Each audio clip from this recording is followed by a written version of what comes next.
Hello friends, आप देख रहे हैं आप ही का चैनल सब हिंदी। यहाँ मैं लाया हूँ आपके लिए 28 नवंबर 2021 के करंट अफेयर्स। तो चलिए शुरू करते हैं। मजदूरी दर सूचकांक में आधार वर्ष में संशोधित किया गया है।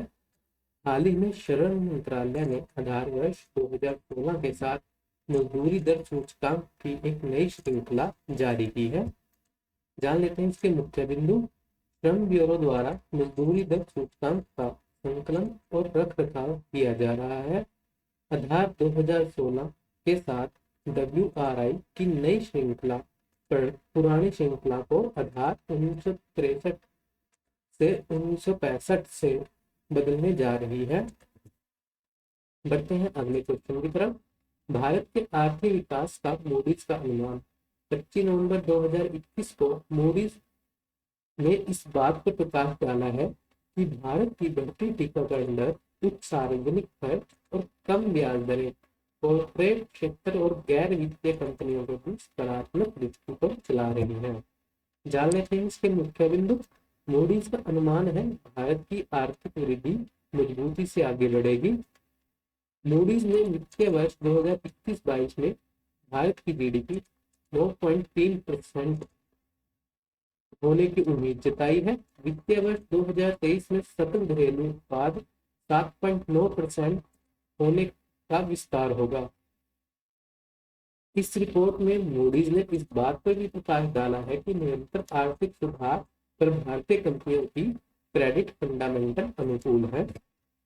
मूडीज के अनुसार कोरोना वायरस के खिलाफ टीकाकरण पर भारत की स्थिर प्रगति आर्थिक गतिविधियों में निरंतर सुधार का समर्थन करेगी। इंफ्रास्ट्रक्चर पर सरकार के बढ़ते खर्च से स्टील और सीमेंट की मांग को समर्थन मिलेगा। इसके अलावा बढ़ती खपत, सौम्य वित्तीय पोषण की स्थिति और घरेलू विनिर्माण के लिए भारत का जोर नए निवेश का समर्थन करेगा। बढ़ते हैं अगले क्वेश्चन की तरफ। दूसरे ग्लोबल केमिकल व पेट्रोल केमिकल मैन्युफैक्चरिंग हब का उद्घाटन किया गया।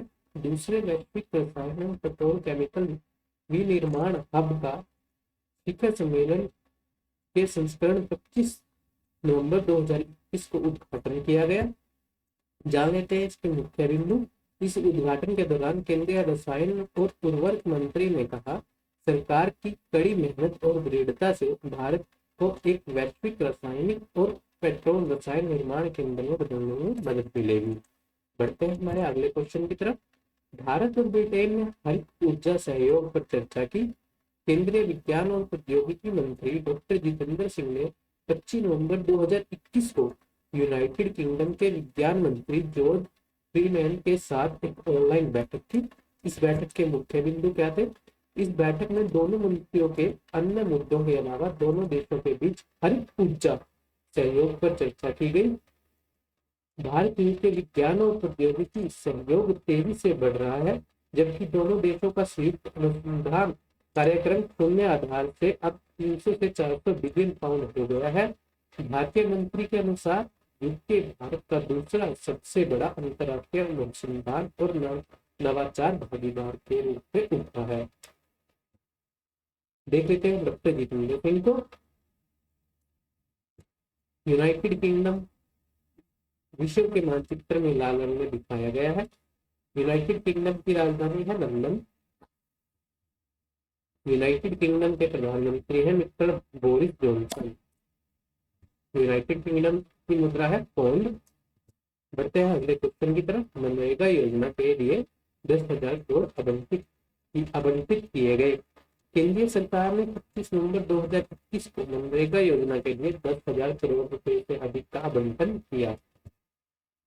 इसके मुख्य बिंदु जान लेते हैं। केंद्र सरकार ने फंड आवंटित करते हुए कहा कि महात्मा गांधी राष्ट्रीय ग्रामीण रोजगार गारंटी योजना मनरेगा एक मांग आधारित योजना है। सरकार ने यह भी स्पष्ट किया कि वित्तीय वर्ष 2021-22 के दौरान अब तक 240 करोड़ से अधिक व्यक्ति दिवस उत्पन्न हुए हैं। इसके अलावा राज्यों और केंद्र शासित प्रदेशों में योजना को लागू करने के लिए 68,568 करोड़ रुपए से अधिक जारी किए गए हैं।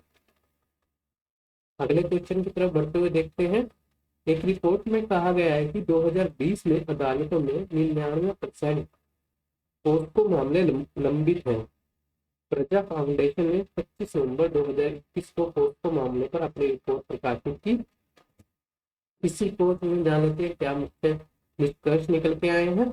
इस रिपोर्ट में बताया गया कि बच्चों के खिलाफ अपराधों में कमी के बावजूद यौन अपराधों के खिलाफ बच्चों के संरक्षण के लिए दिसंबर 2020 तक 99% मामलों की सुनवाई अभी तक नहीं हुई है।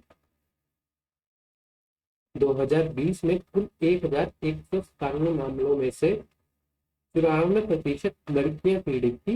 इन मामलों में से 721 बलात्कार के मामले थे, जबकि 376 यौन उत्पीड़न के मामले थे।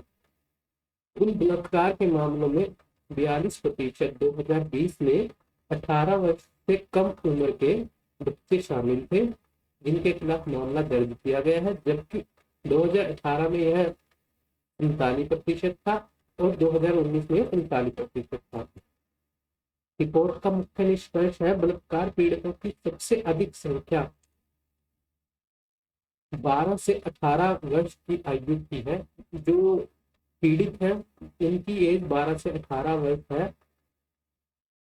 सबसे अधिक परसेंटेज इनकी है। बलात्कार के मामलों में 95% मामलों में अपराधी पीड़ित से परिचित थे।